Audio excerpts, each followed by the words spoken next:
છોટાઉદેપુર જિલ્લાના નસવાડી ટાઉનમાં રખડતા ભૂંડોનો ત્રાસ હદ વટાવી ચૂક્યો છે।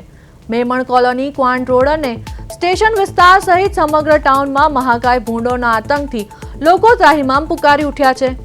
ગુરુવારે રાતે મેમણ સલમાનભાઈની 6 વર્ષની દીકરી પર આંગણે રમતી હતી ત્યારે એક ભૂંડે તેના પર હિચકારો હુમલો કરી દીધો હતો। બાળકીની લોહીલુહાણ હાલતમાં નસવાડી સામૂહિક આરોગ્ય કેન્દ્ર ખાતે ખસેડવામાં આવી હતી, જ્યાં તેને 6 થી 7 ઇન્જેક્શન આપવા પડ્યા છે અને ભૂંડનું ઝુંડ અચાનક રસ્તા પર આવી જતા અનેક બાઇક ચાલકો અકસ્માતનો ભોગ બન્યા છે તો બજારોમાં, દુકાનોમાં ઘૂસીને માલ સામાનને નુકસાન પહોંચાડી રહ્યા છે। આ આક્રોશ વચ્ચે નસવાડીના ગ્રામજનોએ જૂથ ગ્રામ પંચાયતમાં પહોંચી તલાટી કમ મંત્રીને આવેદનપત્ર પાઠવ્યું હતું। ગ્રામજનોનો સીધો આક્ષેપ છે કે ભૂંડ પકડનારાઓ સાથે સરપંચના અંગત સંબંધો હોવાથી તંત્ર કોઈ ટેન્ડર પ્રક્રિયા કે કાર્યવાહી કરતું નથી।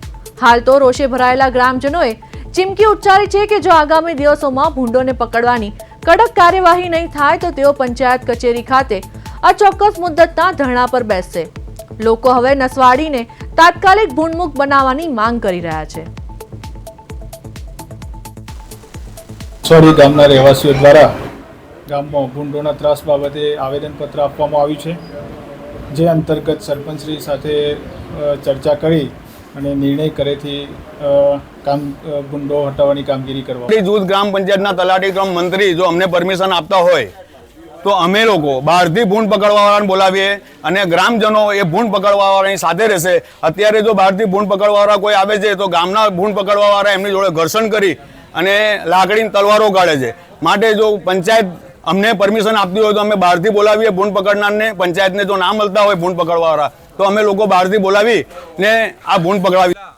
6 મહિનાથી ભૂંડોનો એટલો બધો ત્રાસ થઈ ગયો છે કે ફળીએ ફળીએ ભૂંડો નાની બાળકીઓને બાળકોને જે બાળકો 2-2, 3-3 વર્ષના બાળકો બહાર રમતા હોય છે એમને ખેંચીને લઈ જાય છે, એમની જાનને જોખમ થાય છે।